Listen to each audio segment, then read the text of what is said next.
What is up, YouTube family? Welcome back to Quintessential Sports.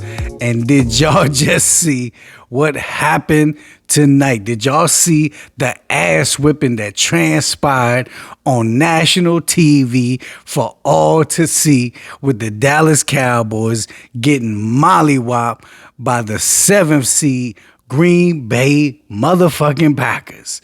Who saw that coming? Yo, they are saying that this is the worst loss in Cowboys history.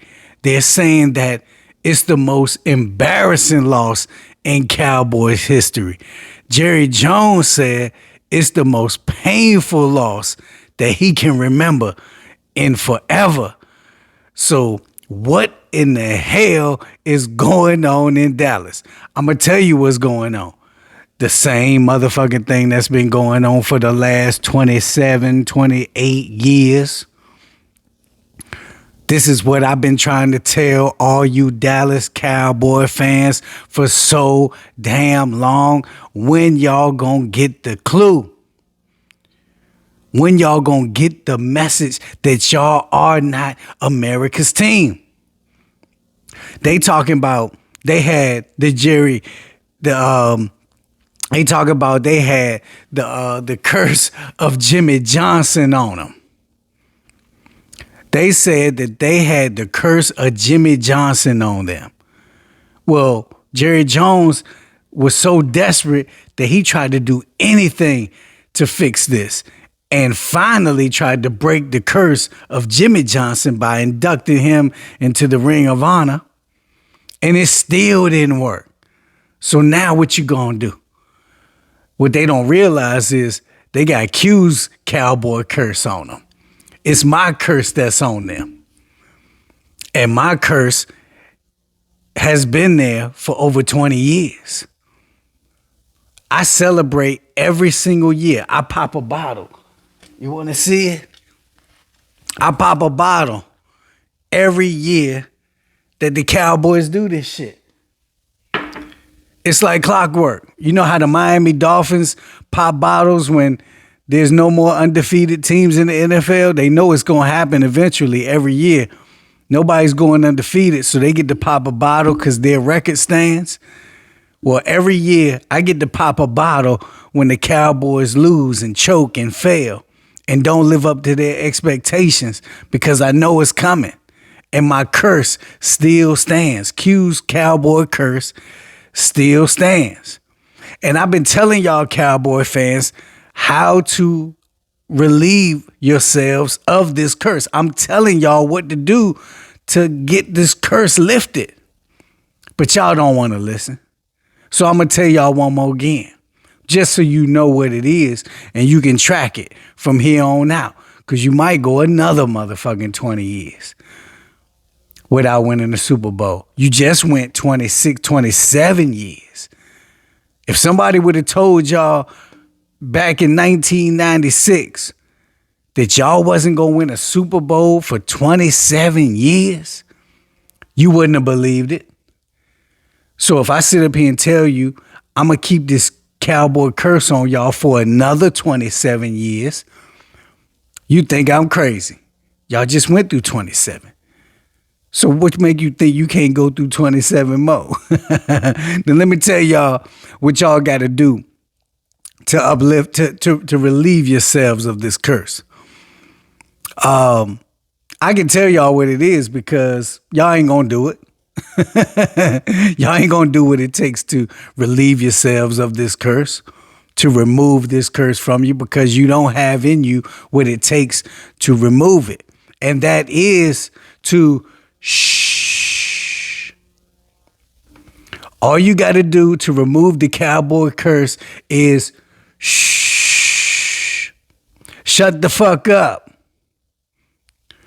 It's that simple. But Cowboy fans can't do that shit.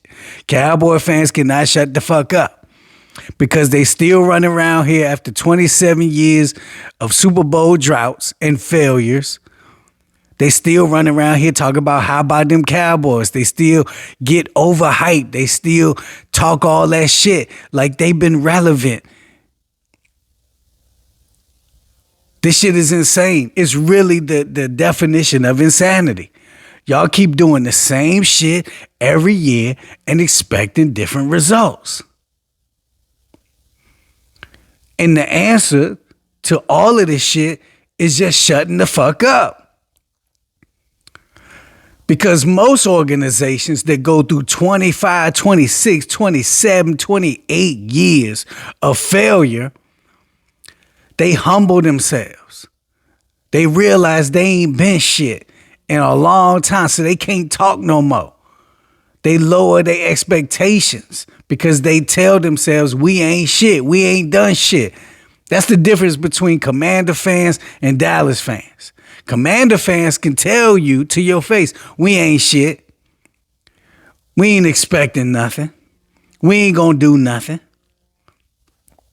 So they lower the expectations. Ain't nobody expecting the Commanders to do anything. That's why the last few times the Commanders went to the playoffs, it was a celebration because nobody expected that shit. You see how that works? When you stop talking and you lower the expectations, it lowers the bar. Now you can overachieve and you can celebrate the small things. But see, when you talking that shit and you think you so high and mighty and you think you America's team, your bar is way up here.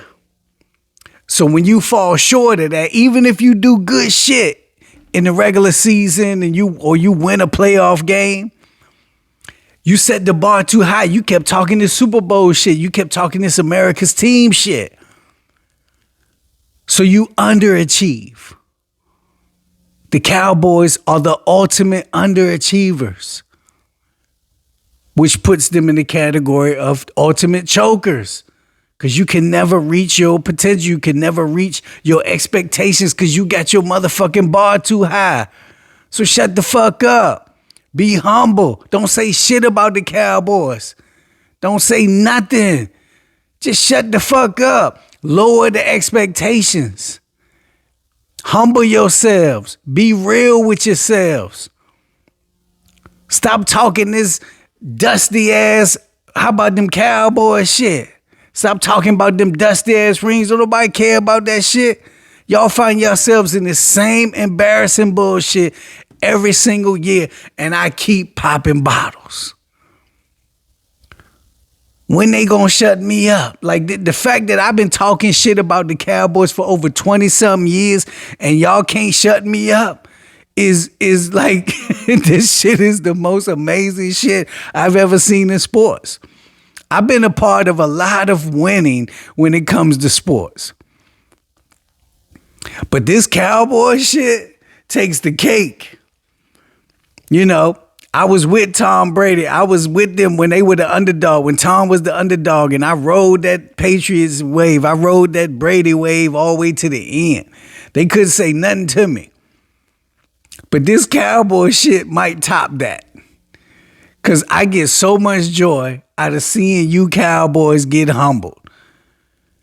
Y'all keep talking about y'all America's team. Y'all America's most hated team. They hate y'all because of all that shit y'all talk. And then when you fail to reach the expectations, you get to see how much you're not America's team by seeing all these jokes and all these memes and all this clowning coming y'all way. They hate y'all because y'all don't know how to shut the fuck up. That's how you relieve yourselves of this curse. Now let's go through this game though. Green Bay, 7th seed, coming in there, the youngest team in the NFL, going against Mike McCarthy, who has a Super Bowl, going against Dak, who's supposed to be in his prime, getting paid all this money. You got Micah Parsons, supposed to be like the Lawrence Taylor of the league now, the face of the Cowboys on that defense. You got Stephon Gilmore. And you come in there and you let the Green Bay Packers come right down the field and score on your ass the very first drive. Just went through your shit like water. The strength of your team is supposed to be the defense. But see, everybody know about y'all. The 49ers exposed y'all. Even the Cardinals exposed y'all. The Detroit Lions exposed y'all. That's why y'all be getting so caught up in wins and losses. I'm looking at the game. I'm watching them expose y'all. I'm seeing that the teams can run on that defense. I'm seeing all the weaknesses. I didn't think Green Bay was going to be able to exploit it like they did today, but I knew that shit was coming because I had my bottle on ice. I knew that shit was coming because it come every year. Y'all going to lose first round, second round, third round. But this right here, losing at home to a 7th seed, yeah, this is definitely the most embarrassing loss ever because y'all were losing 27-0 in the first half. Woo! Damn. Woo! I wish I could have seen the look on you Cowboys' faces. You Cowboy fans, when y'all were losing 27-0, I bet y'all was throwing shit. Oh, I know they done broke a whole bunch of TVs. You gonna see all them videos on YouTube. You seeing people burning jerseys. You seen Skip Bayless throwing 3, 4, 5 different jerseys in the trash. You know Stephen A. Smith, woo, he gonna fry y'all ass. He already online frying your ass. But tomorrow on First Take, him and Shannon Sharp together, Uncle Shay Shay with Stephen A. Smith, woo, they gonna tear Dallas a new asshole. I cannot wait to see that shit tomorrow. And I'm gonna actually go back and watch Undisputed because Lil Wayne is a Green Bay fan. And he tried to tell Skip about them motherfucking Dallas Cowboys. And Richard Sherman tried to tell Michael Irvin and Skip about them motherfucking Cowboys. And I've been telling all y'all about them motherfucking Cowboys for over 20 years. Let's get back to the game. Aaron Jones only had 2 touchdowns, 2 rushing touchdowns all year. He had 3 touchdowns tonight in one game. Are you kidding me? Y'all can't even name the wide receivers that they got on Green Bay. Dobbs made a name for himself tonight. All these dudes are first and second year players. I kept telling Dallas Cowboy fans, you can't make CeeDee Lamb your number 1. You should have kept it like before when he was the number 2 because you can hide him. When you got that other big receiver on the left side, you can have CD on the right side. When you try to make CD your number 1, he gonna get all that attention. He not big enough to get all the attention every single game. And then all you got to do is double team his ass. All you got to do is put the safety over top of him. Make somebody else beat you. Which one of them other receivers going to beat him? Cook, they too small. So we've been primed for this. We've been waiting for this for a long time. Green Bay went in there and almost put 50 on your asses. They said they look at the score 48-32, right? That was bullshit because really it was 48-16. That ending score don't really talk about how bad that ass whipping really was. It was 48-16. Woo! How you let Green Bay, a 7th seed, come put almost 50 points up on your ass in front of the whole world to see? Yeah, this the most embarrassing loss in Cowboys history. This the most painful one. And what's crazy is that big ass $1 billion stadium y'all got. I said this how many years ago? I said that stadium is like a brothel. That's like a prostitution house because everybody come in there and get their money's worth and take turns on y'all asses. They scoring left and right. They come in there to score and winning on y'all's asses in Big D every time. That house was built for the whole league to come in there and take advantage of y'all. That house is not Dallas home field advantage. It's like a spectacle. It's kind of like a neutral site. When people go to Dallas, it don't feel like a home game. It feels like a spectacle. It's like going to a boxing match. It's like a neutral ground. Ain't nobody intimidated to go into Dallas. Green Bay is 6-0 in Dallas Stadium. Whew. Remember when the Raiders went in there and got one? Remember when the Jacksonville went in there? Everybody goes in there and gets one on Dallas. Anybody can go in there and beat y'all in your own house. Y'all ain't got no home field advantage. Y'all thought y'all did something by winning the NFC East, getting the number 2 seed. What did that do for you? What did home field advantage do for you? What has playing at Dallas Stadium ever done for y'all? That $1 billion stadium is robbing y'all fans. That shit is amazing to me. I'm loving every second of this. This is like me winning the Super Bowl. Every year, I win the Super Bowl when Dallas fails. That's my Super Bowl. Because I ain't got no team. I pull for anybody who could beat Dallas. As long as Dallas don't win, that's my team. That's my Super Bowl.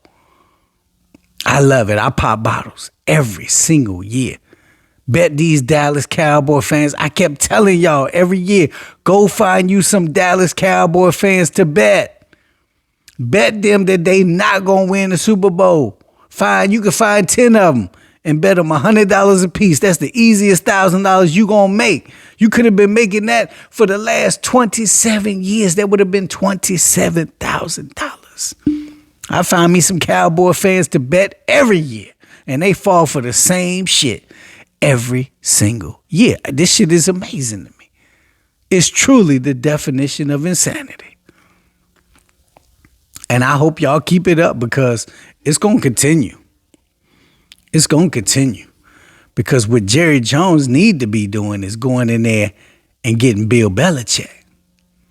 But see, he can't do that. He can't give up that power. He can't shut the fuck up and play the background.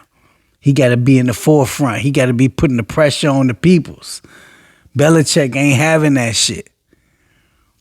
So the man he need to go get, he ain't gonna go get. He could go get Mike Vrabel, but he ain't gonna do that shit. He should go get Jim Harbaugh, but he ain't gonna do that shit. He gonna feel sorry for McCarthy. He gonna bring him back again, and he gonna miss all these good coaches. Cause next year, all these good coaches gonna be gone. Just like he missed out on Sean Payton.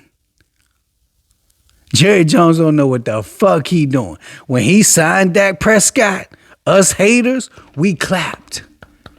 We clapped when he gave Dak Prescott all that money. Why? Look at what happened tonight.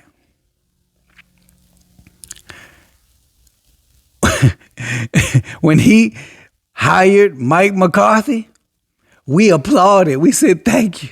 Thank you, Dallas. Thank you, Jerry Jones. Thank you for hiring Mike McCarthy and giving Dak Prescott an extension for all that big money. Because we saw tonight coming. We saw last year coming. They had 3 12-win seasons in a row, and they can't sniff a Super Bowl. So how come we can see the shit that they supposed to do and not supposed to do, but they can't? How come we can see that McCarthy was a bad hire, but Jerry Jones couldn't see that shit? How come we can see that Dak Prescott is not that guy, but you Dallas fans and Jerry Jones can't see that shit?